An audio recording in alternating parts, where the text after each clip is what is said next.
and welcome to another edition of the Full Force News Burst, brought to you by GeneralsJoes.com with me as your host, Chris, Series D McLeod, aka Diagnostic 80, and it's not for Diagnostic 80. I'm not going to tell you.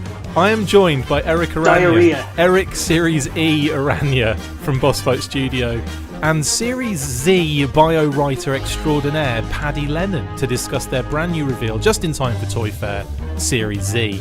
Or Z, as we should really call it. So without further ado, let's get stuck into this news burst.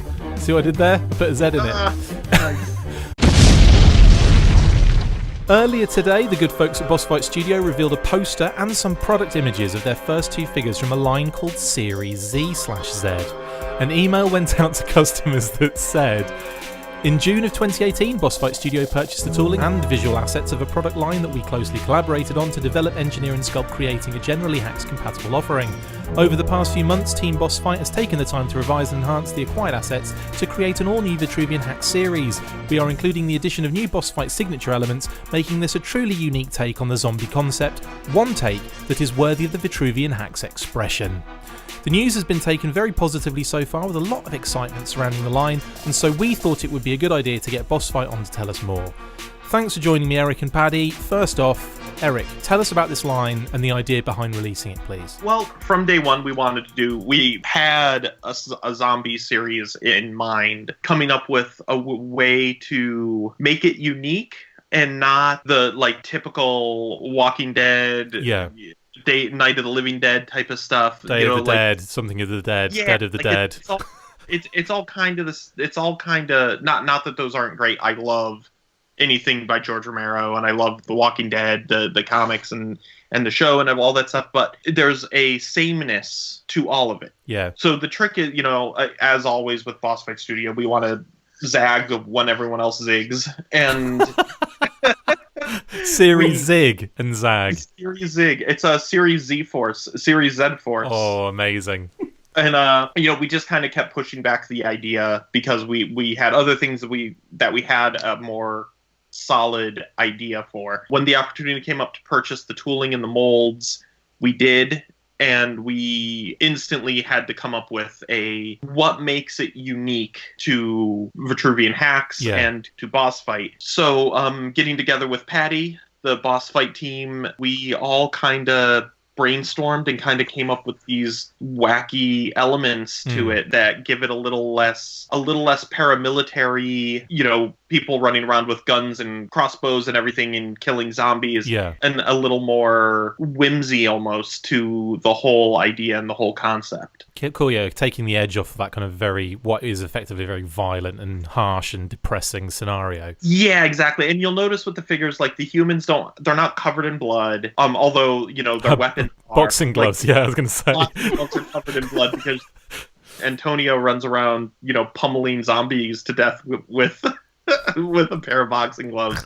So it's things like that with the characters that we're kind of playing up this idea that ammunition is run dry. There's no factories making new ammunition and stuff. Guns have run dry. There's not a lot of it left. So everyone's having to come up with different ways to survive and different ways to fight the zombies. Brilliant. That is awesome. Well, you mentioned there the backstory that you and Paddy had kind of brainstormed, or you guys at the Boss Fight and Paddy have brainstormed there. Paddy, obviously having a lot of input in this particular area. Was it the case of having to stick to a brief here, or was it a team effort, collaborative, or have you been able to kind of express yourself creatively and probably kind of take it even further than the brainstorming sessions? Can I tell Pat what his answer is? Yes. Okay, yeah. Sorry. Well, he already tells you what the bios are, so... yeah. Well, actually, and it's something that you'll see. I know you've only seen two of the designs so far, but you can tell even with the poster that was released today, there's a little bit more fun to what we're trying to do with these characters. Yeah, you can see in terms of the deco and stuff. There's brighter colors. The fact that the announcement poster is essentially a fight poster that I think I'm allowed to say Brian Hickey designed, and the illustrations on it were by the amazing Alex Wu. Brilliant. Yeah, so you can tell that there's a little bit more. We're not taking this as seriously as something like The Walking Dead would, where we want to have fun with this, and that was kind of the brief, was that we're going to do crazier ideas. These are not just going to be guys running around in military fatigues with AK-47s. We want to use, more creative ways of killing zombies, and you'll see that as you see some more of the reveals that are going to come out over the next few weeks. Like, this is a very different take on the whole concept. So, like I said, Erik sent me the design. Erik told me essentially some of his design ideas when I was over visiting them in August. And basically just said, where do we go from here? So a lot of it was just trying to figure out, well, we didn't want to, as Erik said, we wanted to do something a little bit more creative than just have a bunch of guys running around with guns shooting zombies in the head. So it was more like, what concepts can you bring into it? And I think, as you see stuff that gets revealed, some of the concepts are pretty far out there, and it's been a lot of fun to write bios based on that. So you basically just got your inspiration from the Deke cartoon, right? The G.I. Joe Deke cartoon. Yeah, sure. I mean, I've only ever watched those 5 episodes that we did with Sergeant Slammer in it, but sure, yeah, exactly. So I mean, I don't know how much I'm allowed to say, but I mean, you've seen the zombie puncher. There's going to be a lot of unexpected zombie hunters coming up. That's the best way of putting it. Brilliant. So, some of the and just so we did buy the tooling, and we need to use the tooling. So the first 2 waves are all existing tooling because we need to use it. We need to make our money back on what we paid for the tooling. Also, the sculptors need a break, otherwise their arms will fall off. So we the first 2 waves are all existing tooling, but we are mixing in our tooling that we already have from VHACs. As you can see with the boxer, that's got the boxer pieces in it from the mini kits. Yeah. They both come with sets of hands, and the zombie comes with a set of feet and stuff. So he doesn't have to be a boxer. He can be a normal zombie for you. Yeah. As with most of our figures, almost everybody in the series comes with multiple heads and lots of accessories. But after Wave 2 of Series Z, we will move into having new tooling and new and stuff like that, and the line will expand far beyond. And that's actually, like, come Wave 3, especially Wave 4 and stuff like that, the zombie hunters go a little crazy and get a little weirder and a little stranger and a little more fun, because we're getting to tool new pieces, so we get to push the envelope even further than we normally do. Brilliant. I'm very excited about some of them, and it's been some of the most fun. I've done some of the designing upcoming, but Alex Wu will be continuing on and taking over a lot of the design aspects from me. It's great to work with Alex. We've all known Alex since our days at Hasbro. Yeah. Because he worked for Hasbro as well in the Far East. And, he's such a great guy. He's such a good designer, such a talented artist.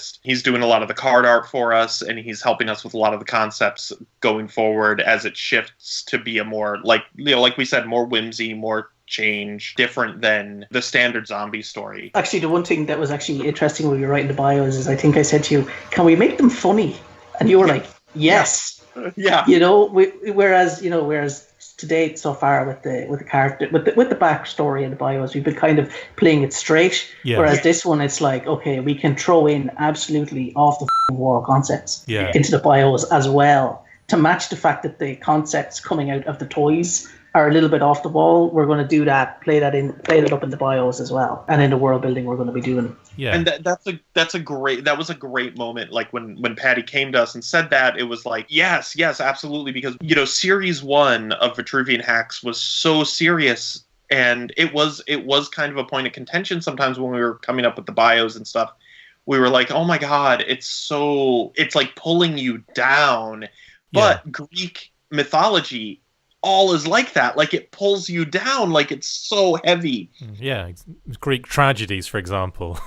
Yeah. And then yes. And then when you jump into fantasy is almost the same way. It's hard to kind of work in more of that whimsy and more of that fun. But we're none of us are deadly serious. Mate, people. there's no time for joking when you're shooting arrows in orcs' eyes, okay? Exactly. Like when there's orcs and dragon gods and people with skulls for heads, like there's no time for jokes. There's no time for jokes. It's just about licking the blood off the skulls. That's all. Exactly. Exactly. I mean, just like home. Just like Mom used to make. Exactly. Skulls just like Mom used to. Something that you mentioned earlier on there, you were talking about the waves. How are these things, how is it going to be released? Is it going to be the similar kind of structure as Vitruvian Hacks in the past, where you've got like the 4 figures in each wave kind of setup? Yes, that's the plan. We are rolling out with a preview figure this time that will be in a special packaging. Is this a figure we haven't seen yet, or are you talking about the boxer? You have not seen. Okay. Well, we'll reveal it at Toy Fair, and it's like our preview, kind of our celebration of the series. Right. But after that, the figures will be carded, just like we always do with the bios and with all their stuff. Series Z, we named it Series Z. Zed, because it's for all of you who are on the other side of the lake. It's a lake, right? That divides us. It's a pond. Yeah, sure. Yeah. We called it Series Z because it's not taking the place of Series 3, the science fiction series, but it is kind of giving us a bit of a sculpting break and tooling break while we kind of reconfigure the science fiction series a little bit. Sure. We've decided that we want to kind of go in a different visual direction. We're getting rid of the Chris McLeod style head. Yeah, actually everyone, including the robots, will have the Chris McLeod style hair. It's just so sexy that they had to use it 15 times in that series. Even when even the female bodies. Even when Fred you just want to write it. Yeah. Even when Fred's not trying to sculpt it, he keeps sculpting the hair now, and it just keeps happening. I just got a visual of him in his office doing that. And the room heats up so quickly because of the raw sexual energy given off. That Fred has to take a break every 15 minutes. All right, enough taking on my hair. No more on Chris's hair. No more on my hair. But we kind of decided that we wanted to tweak the visual cues and the visual style of Series 3 to even push the more retro element even further and even harder. Brilliant. So a lot of the stuff will actually remain the way it is, but a lot of the things are actually going to be tweaked and changed just to kind of pull it all together a little bit more and push the whole concept. So while we kind of take over that, the first 2 or 3 waves of Series Z will toggle back and forth with the last couple of waves of Series 2. Right. You're going to get like a wave of zombies, a wave of fantasy, a wave of zombies, a wave of fantasy for a little bit. And then it'll switch to probably 2 or 3 waves of zombie, and then it'll switch again to a wave of zombie, a wave of science fiction, a wave of zombie, a wave of science fiction, as we kind of dwindle down the zombie and ramp up the science fiction. We're kind of trying this kind of new way to handle the 2 series at one time and kind of start toggling back and forth a little bit. It's nice variation that way as well, isn't it? Yeah, and that way we're bringing some stuff. We also are with our new factory situation, which has changed in Asia. Our timing is ramping up. You are definitely going to see a lot more figures coming your way. Yeah. Much faster than they have been. Oh, cool. We also, we're showing off a lot of new stuff at Toy Fair, including Vitruvian Hack stuff, basics, blanks, accessory sets, the I Am Brilliance line, and Max, the continuation of Bucky O'Hare. Damn. Hopefully after Toy Fair, we have a lot of meetings set up with a lot of different companies and IPs, and hopefully some of those will bear fruit. And shortly after Toy Fair, we may be announcing some other big licenses. So you guys are taking on a lot. It's, when you list it like that, you realize how many kind of lines you're actually working on at the moment. my It's God. actually quite astounding. It's so many, and it's just so many. And we've recently hired a new sculptor, Tony Tellarega. If you guys haven't met him on Facebook or anything, he's amazing, and he's been sculpting stuff for us for years. Brilliant. We also we have a new person running the Sophia Thomas, who runs the warehouse now for us. Yeah. And she's ramped up our shipping time, is very on point right now. You're like an actual company now, aren't you? We are becoming an actual company. If we bring in a couple more licenses, we're probably going to need a couple of designers and sculptors again, like more. So Wow. it's a good thing we got that nice big office, because we're about to fill it with blood.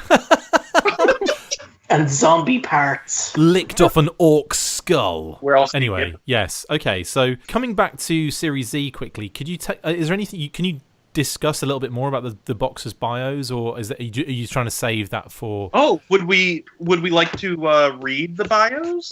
I can do that. I can also do the storyline concept I sent to you a few months ago. Yeah, brilliant. We were going to include in the press release for it. Yeah. So It did not get included in the press release, but no, it did not. It was Exclusive. Am I doing this in Antonio Banderas? No, just or do it. normal? Do it in Erik Araña's voice. oh my goodness. Oh my goodness.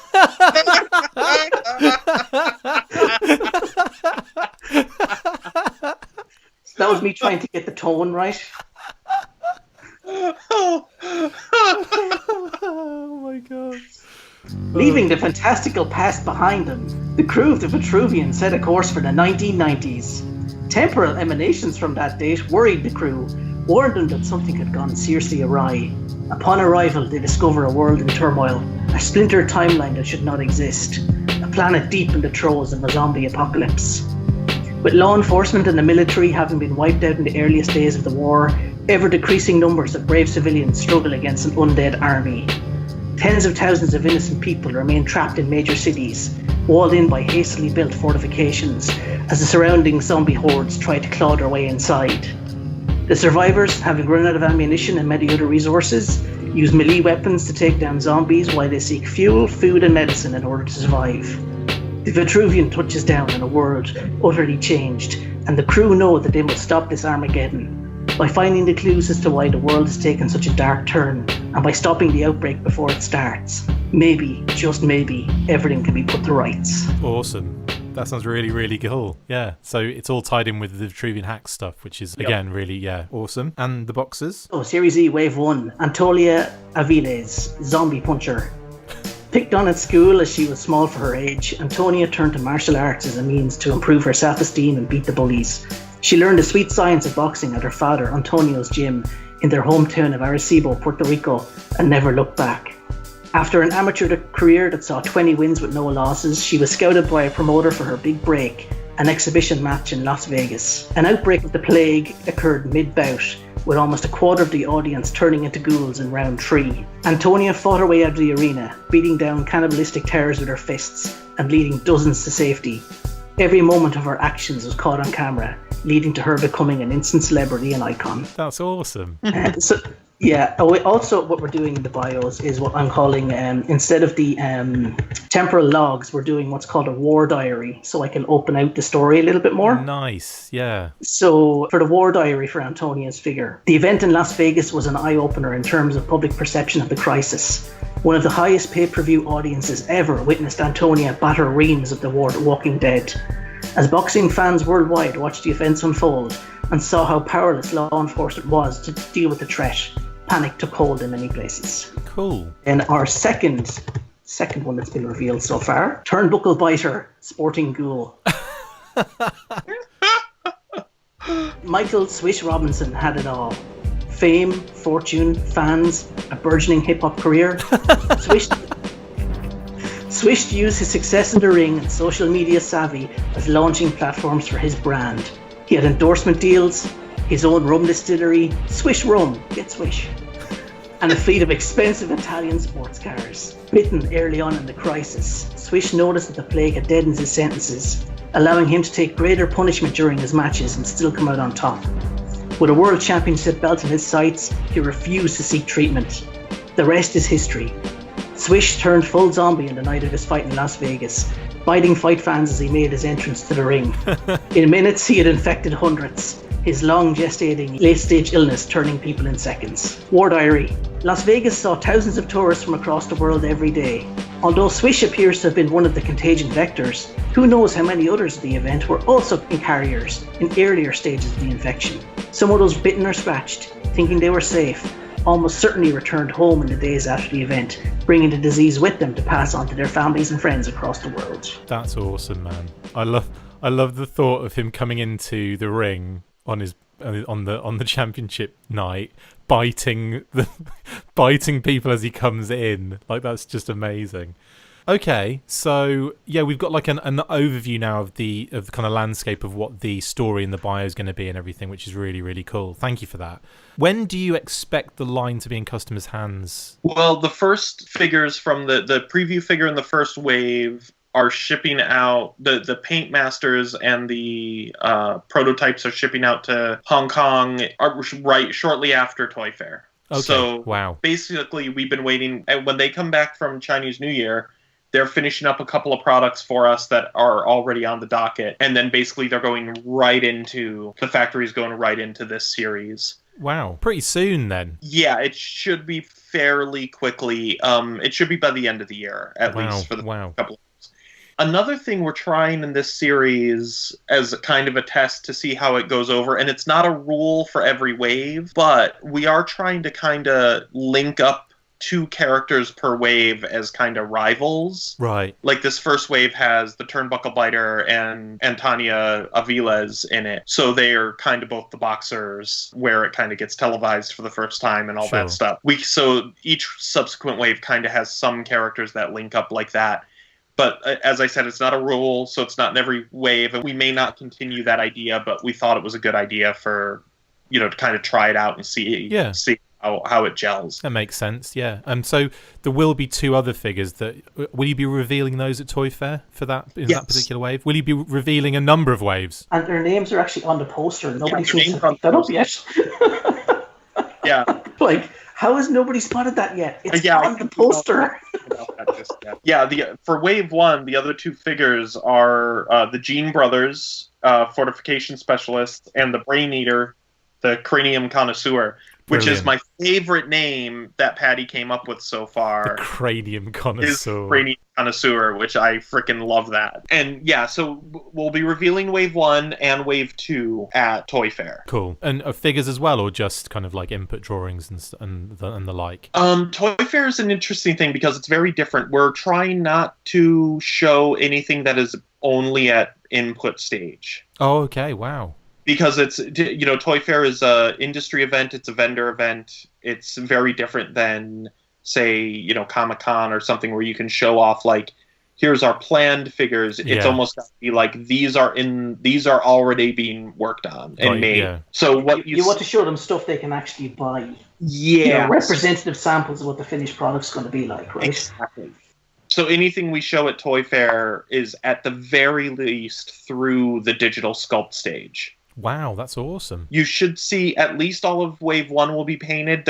We may only be showing digitals of Wave 2, but they are, they are being painted. It's just a matter of what we can get painted next week. Yeah. Erik Ridlon is going to be... Erik Ridlon, if you're listening, keep painting. Yeah, he's Erik has been painting so much. I'm shocked his eyes haven't fallen out. Well, he's not painting his eyes, so he's all right. Well, that's true. Yeah, he wears glasses for that, so it's all good. Yeah, they keep his eyes in. Is it going to be the same packaging as the Vitruvian Hacks line again previous, or are you thinking of doing some different with that? No, we're sticking with that. The illustration style will change with the character image. Sure.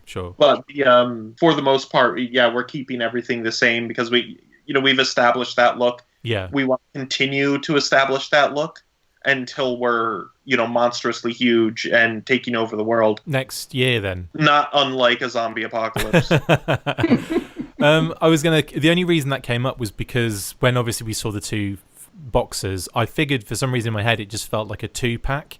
And I almost kind of thought they were going to be packaged in some sort of like deluxe accessory kit style packaging and have like that diorama background and and like have like a really kind of cool cartoony, you know, kind of thing on the front kind of thing. But full boxing ring. That would have been amazing. Yes.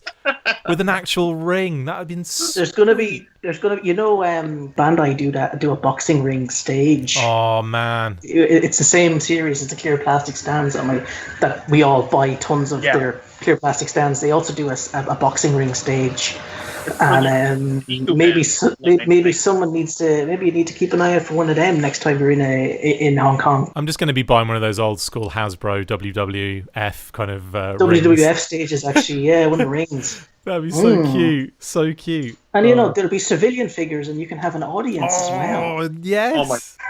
You're going to have to do a package where it's like, people just have to buy them. But, like, you know, it'll be like, you know, generic zombies, like a 500 of them kind of deal, just so you can fill your stadium out. We had that in the original Kickstarter. Oh, we were the Spartans. The 300 Spartans, yeah. No one bit on that, which we knew nobody would. But it would have been hilarious if somebody had. So many people mentioned it on the lead up to it as well. Like there was it was almost every person that was commenting on the Spartan figure were saying, "Oh, are you going to do are you going to do like a package to get 300 on the Kickstarter?" We almost only did that to get shut everyone up.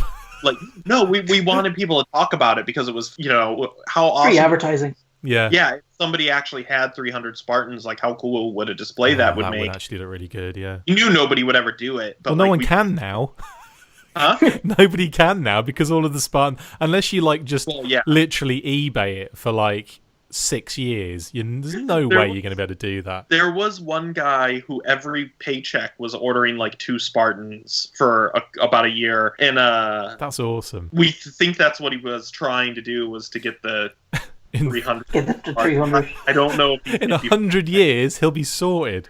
Exactly, like, man, however many he has a lot of Spartans no matter what, and you know they're climbing in price now because even the version 2 Spartan is sold out. So God, it is, isn't it? Yeah. Wow. We've been selling out. We're actually almost out of almost everything from the Kickstarter. Wow. And even the stuff that came after the Kickstarter from Series 1 is really getting low. We've got very little of most of it. So that's pretty great, actually. That is amazing. Yeah. The thought of you kind of selling through all that stuff is quite monumental because, damn. That is impressive. Anyway, Series Z, we are going to be getting a very good look at this at Toy Fair. So we'll obviously try and keep our listener/viewers up on that on the Facebook page and so on. And we'll be doing news bursts again, no doubt, especially over Toy Fair.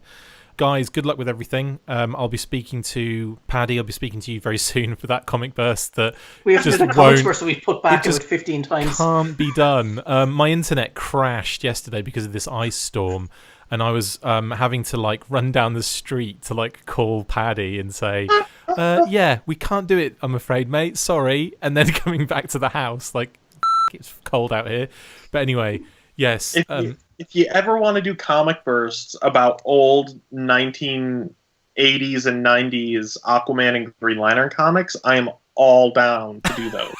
We should just do a 90s DC comic burst and just start doing like Justice League International and James Robinson's, like Starman and stuff. It would be 1,000,000 hours long.